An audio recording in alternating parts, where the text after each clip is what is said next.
Welcome to Liesel's Artistic Studio. Today I'm going to show you how to paint this beautiful, peaceful night sky because summer nights are one of my absolute favorite things about summer. So let's get started and don't forget to like and subscribe.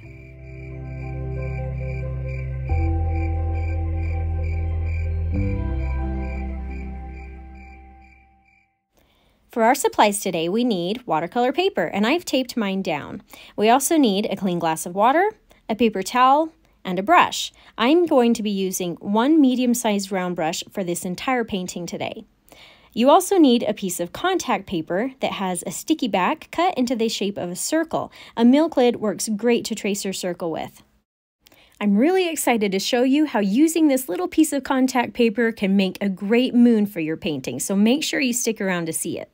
Then, of course, we need watercolor paints. For the colors today, I have yellow, yellow-orange, red-orange, blue, blue mixed with some black, and black. I also have some white gouache, or you can use some white acrylic paint to paint the stars with later. If you want to know any of the exact names for any of these paints, just let me know in the comment section. For our very first step, let's peel the backing off of our contact paper circle and stick it onto the watercolor paper wherever you want your moon to be. Then we're going to wet down the entire piece of watercolor paper with water.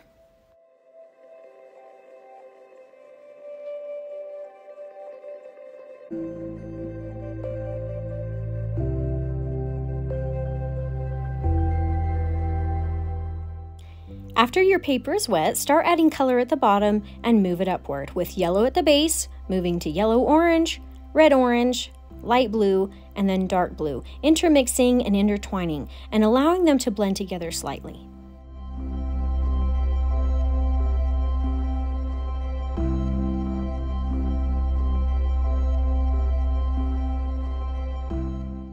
When you're ready to start adding in some of the blues, the blue can also act as clouds in the lower half of the painting, but just be careful not to mix your yellows and oranges with the blues too much, or it might turn your sky a muddy brown color. Really quick, I'm just going to put up the reference photo that I took and I'm using as the inspiration for my sky, so that you can see the colors and the look of what I'm sort of trying to replicate.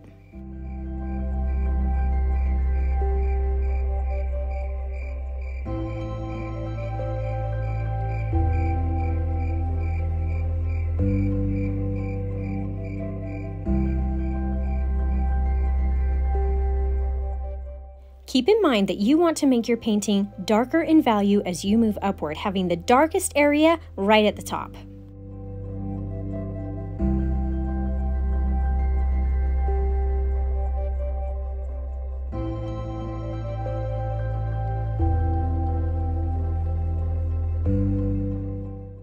After you've got your paper full of color, just keep layering in some of your blue-black color for some clouds or to make areas darker, but do this while the paint is still wet so that you can blend it in slightly.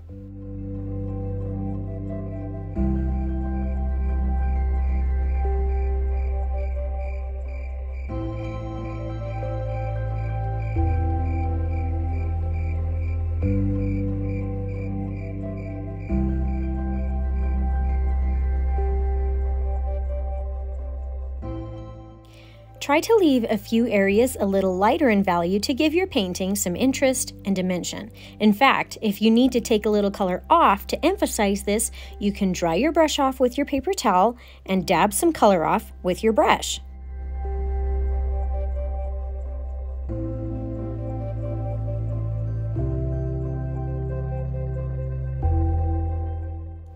Another way to do this is to wrap your paper towel around one finger and dab it out that way.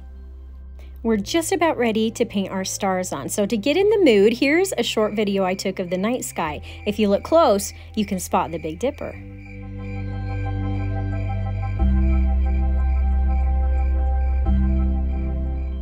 Okay, let's get our paint ready for the stars. So take your white gouache or your white acrylic paint and place a pea-sized amount on your tray. Then all you have to do is use your brush and add some water to it to thin it out. Now all we're going to do is load our brush with paint and pull on the bristles with one finger with enough movement that it will flick the paint from your brush onto your painting. And make sure your previous paint is completely dry before you do this. Try to have the majority of your stars in the upper half or the blue area of your painting, and just continue this process until you've achieved the look you want. I'm also going to go in with my brush and add a few dots that are a little bit bigger for some larger stars or some planets. It also might be fun to add a few shooting stars to your painting.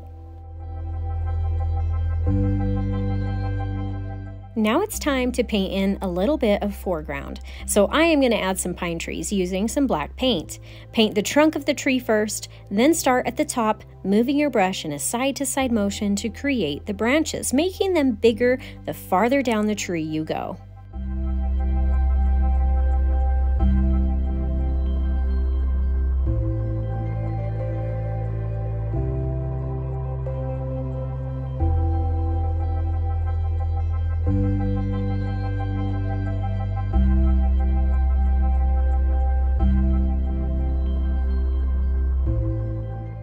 It's also a good idea to paint your trees in different sizes as well as different values. I painted the background trees in my painting with a little bit more water added to my paint to make them a little lighter. For our last step, let's paint the moon. This is my favorite part, to peel off that contact paper and see the nice clean edge and white paper underneath. So let's start by painting it with water first and then adding some dark blue to one side of the moon for the core shadow.